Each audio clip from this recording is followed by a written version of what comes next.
kutemewa mate Yesu, wanadamu sasa tuko huru kwa damu yake Bwana Yesu. Mateso ya magonjwa yamekwisha.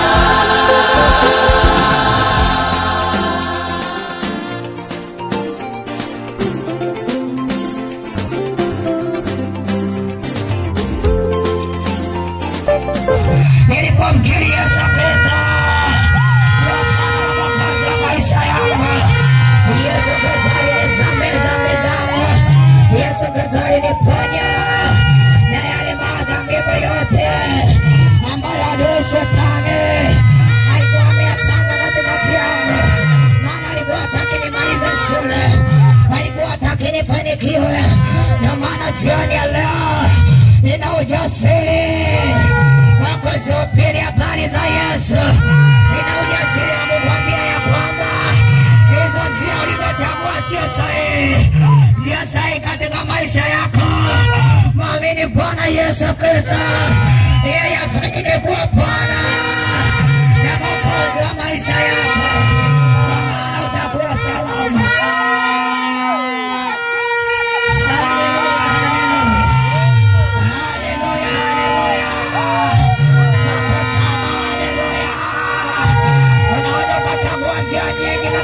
Lakini mwisho wake utaelekea jehanamu. Ukisoma Biblia inamwelezea mtu mmoja ambaye alikuwa ni tajiri wa matajiri ndani ya ule mji, lakini yule tajiri alipoiamini wala kuijua njia ya kumwamini Kristo Yesu kwa Bwana na Mwokozi wa maisha yake, ikatokea siku moja yule tajiri akafa. Una mali lakini bila Yesu hiyo mali haikufikishi mahali. Hiyo mali bila Yesu haikufikishi mahali. Akaniambia, Elia rafiki yangu, nakumbuka nilivyokuwa, nilikuwa na akili rafiki yangu, lakini leo hii niangalie hivi nilivyo, amefunika mgorori wake, amechoka. Akaniambia, Elia, yani acha tu. Nilioa, nilikuwa na ng'ombe, lakini vyote vimeondoka. Mke ameondoka na mali zimeondoka. Leo ndiko kama hivi unavyoniona, sina kingine tena. Maisha yangu yamekuwa ni ya taabu, maisha yangu yamekuwa ni ya shida, lakini ngoja nikwambie kwamba yupo Yesu ambaye ukimshikilia, yupo Yesu ambaye ukimng'ang'ania, maisha yako yananyoshwa, maisha yako yananyoshwa, maisha yako yapati shida. Unajua nikwambie jambo, unapopata nafasi ya kutengeneza na Yesu, tengeneza haraka. Yaani usisubiri kesho, tengeneza haraka. Nikamwambia basi okoka. Akasema sikia, nitakuja baadaye baada ya usiku. Nitakuja niokoke, lakini mpaka tunaondoka hakuokoka. Kuna siku napita karibu na nyumbani, namkuta ameanguka, amelewa, amejinyea. Unajua ni kwa sababu gani? Kwa sababu ya dhambi. Dhambi huwa imwachi mtu salama. Dhambi huwa imwachi mtu salama. Lakini ukiwa ndani ya Yesu, unakuwa salama. Ukiwa ndani ya Yesu, unakuwa salama. Ukiwa ndani ya Yesu, unakuwa salama. Unakuwa salama. Unakuwa salama. Unakuwa salama. Haleluya, haleluya. Nisaidie kumchapia Yesu makofi mengi. Nisaidie kumshangilia Yesu.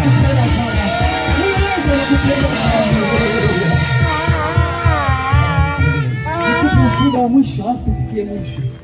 Jinsi ambavyo Yesu anatupenda. Uzima. Ndugu yangu, wewe ni nani? Wewe ni nani ndugu yangu? Na kuomba umchague Yesu. Na kuomba umchague mwanaume. Na kuomba uokoke. Na kuomba uokoke. Mpokee Yesu. Kuna mateso mbele yako, na uwezi ukachua leo, lakini utaelewa. Maana masaa yanahesabika. Ukiwa unapumua leo, yamkini dakika kadhaa mbele umauti ukaukuta, utakuwa wapi?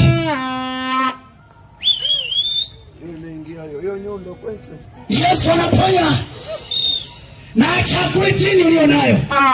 Nataka nikwambie, kuna katoto, kale katoto kalikuwa ka Kiislamu, kale katoto kalioto na maupele, upele mwili mzima, kakaa kanashindwa hata kukaa. Wazazi wake wakaamua wakapeleka hospitalini. Walizunguka wapi? Zunguka na kuzunguka wapi? Wakaenda kwa waganga wapi? Kale katoto wakakazila nyumbani. Yani wakaamua kukaacha katachua kenyewe, kama kufa kafe. Wakaamua kukaacha kama jinsi kalivyo. Haleluya. Yani wametibu mpaka wamechoka. Wakaamua pasa katoto katachua kenyewe, kama Bwana akachukue. Najua wako na wengine amesumbuka na tatizo lake sasa na miaka mingi. Mama yangu, dada yangu, ndugu yangu, unasikia sauti hii? Sauti hii si bure kufika masikioni mwako siku ya leo. Ipo siku utaletewa picha kama ambavyo unaniona. Ipo siku utaletewa picha kama ambavyo unaona vijana. Ipo siku utaletewa picha kama ambavyo unasikiliza hapa. Ipo siku itajirudia tena masikioni sauti hii ikikwambia mbona hukukubali wokovu. Utakuwa umekwisha kupitwa na wakati. Utakuwa umekwisha kuchelewa. Nayo wokovu ni sasa. Wakati wa wokovu ni sasa. Wokovu ni sasa.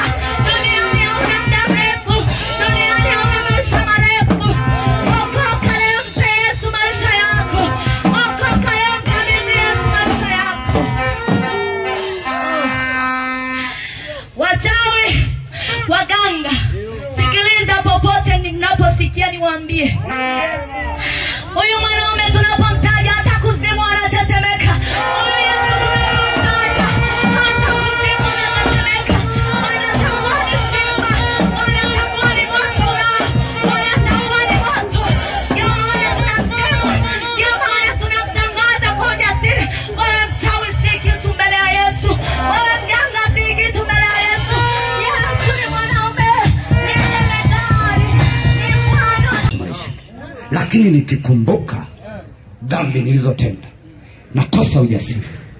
Nikauliza nini mbaya? Akasema kaka, nimetoa mimba mara 4. Niko chuo kikuu mwaka wa 2 sasa. Mimi nimeanza kutoa ujauzito nikiwa kidato cha 4. Na ni kama roho ilikuwa ndani yangu. Nilikuwa nikipata mimba, naona mchezo ni ule ule. Kwa sababu ya kwanza nilifanikiwa, na ya pili na ya tatu. Akasema kuna wakati nahisi kabisa wale watoto wananililia. Sina amani, sina hata ujasiri wa kwenda kanisani. Hivi mimi naweza nikasamehewa dhambi? Hivi nilivyo na ubaya, nawezaje nikasamehewa dhambi? Hatunaga majibu mengi walokole, wakina Amiri wa siku hizi. Nikafungua Isaya 1:18. Haya njoni tusemezane, asema Bwana. Dhambi zenu zijapokuwa nyekundu sana, zitakuwa nyeupe kama theluji. Zijapokuwa nyekundu kama bendera, zitakuwa nyeupe. Bwana anasamehe, Bwana anasamehe. Haijalishi nini makosa yako, Yesu anasamehe. Hata leo anasamehe.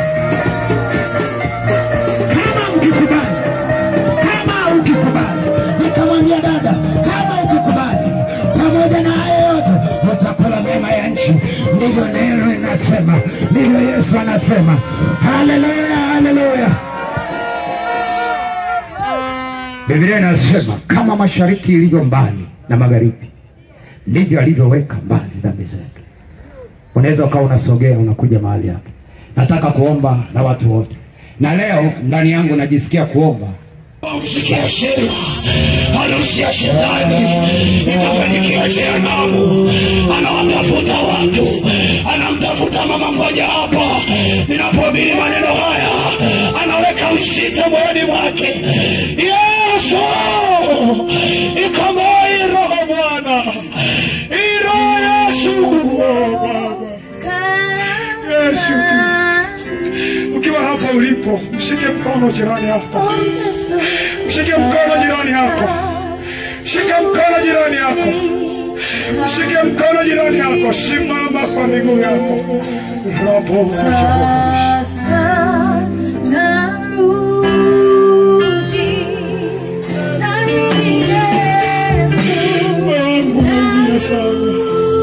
shike mkono jirani yako. Jona mbele. Jona mbele. Yes, na maisha yako.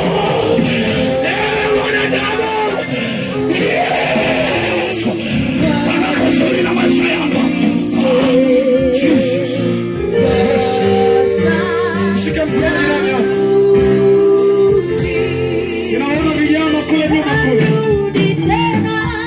hawana na wengine kule. Kama mngelisimama, Yesu anasema wale wako Bethsaida, wale wako Korasini, kama maneno haya yangalinena Sodoma na Gomora, wangalitii. Wale wako Bethsaida, wale wako Korasini, wale wako Kihona. Ila ameacha, amesema dunia ya sasa imewekwa akiba kwa ajili ya moto. Endelea kufanya dhambi ukifikiri unayo faida. Endelea kuishi kwenye maisha unayoishi ukifikiri unayo faida. Endelea.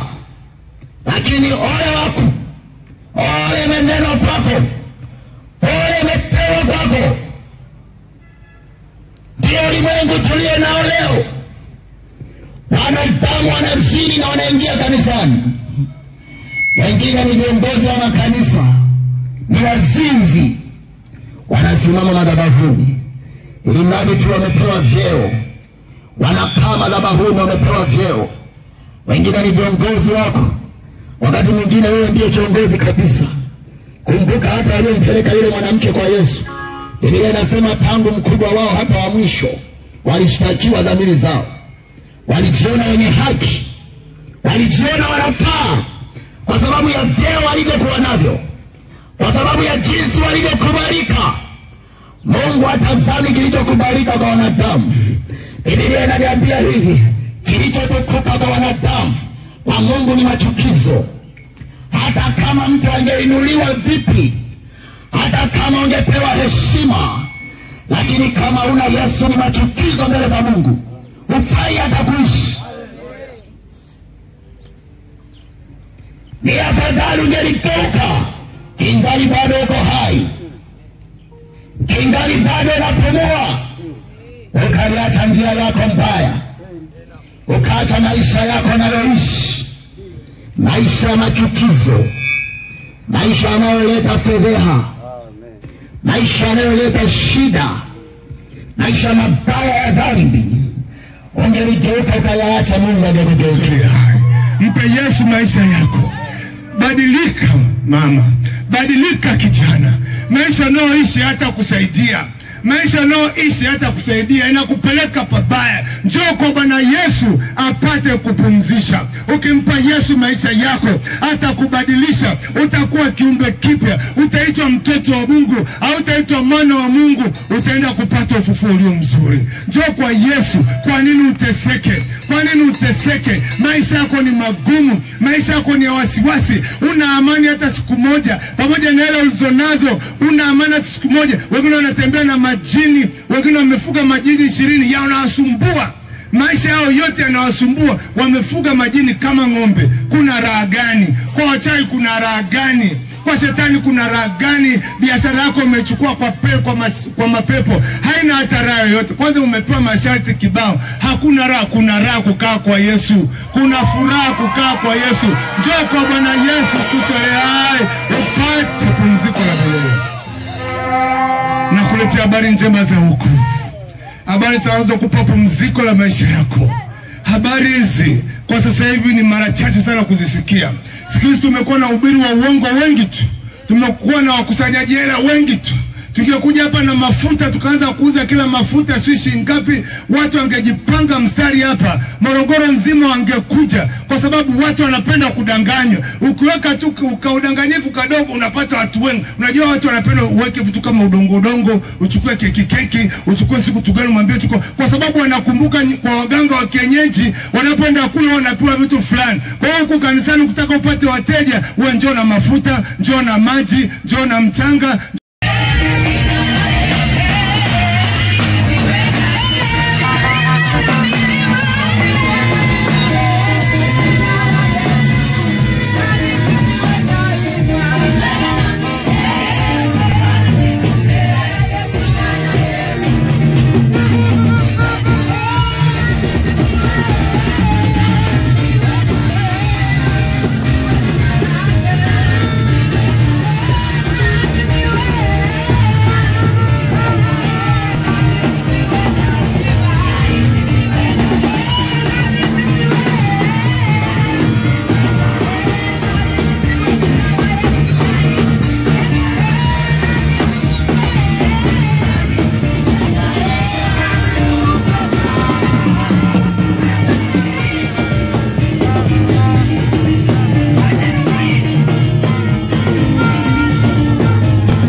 Msindo Fokasi hapa Kiwaka. Amshukuru Mungu kwa sababu ya wema wake na fadhila zake. Mimi ni mzaliwa wa Arusha Longido, lakini kwa sasa niko maeneo ya Suwa. Hizi wakati natoka Suwa nikawa niko Lukobe kule kwenye boma, narudi kakutana na vijana ambao Mungu aliwaita nao mtumikie. Anisimamisha kunieleza habari njema zinazoweza kutuwekeza maisha ya milele. Kwa kweli namshukuru siku akatalia, nilisimama katafuta mahali tukapumzika, kasoma maneno machache ya Mungu, akanipa namna ya kulitafakari. Lakini hapa leo ukubali mzee kuogopa, lakini najua Mungu ndivyo alivyokuwa amepanga. Nimezunguka sana zaidi ya kumaliza pesa na mifugo yangu. Hakuna mganga nisioingia na hakuna mganga wa kweli, lakini nimeamini lipo jina moja.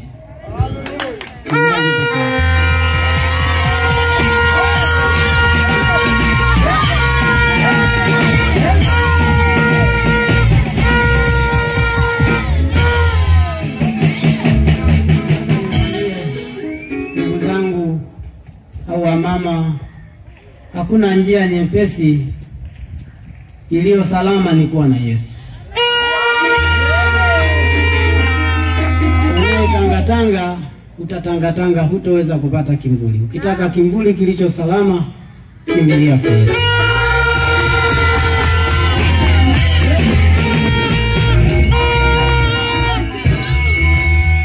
Na pia niwaambie tu, zaidi ya vitu nilivyovipoteza kwa waganga, ninajua ni wakati wa kurudi, kwa sababu niliye naye ndiye atakayenirudishia.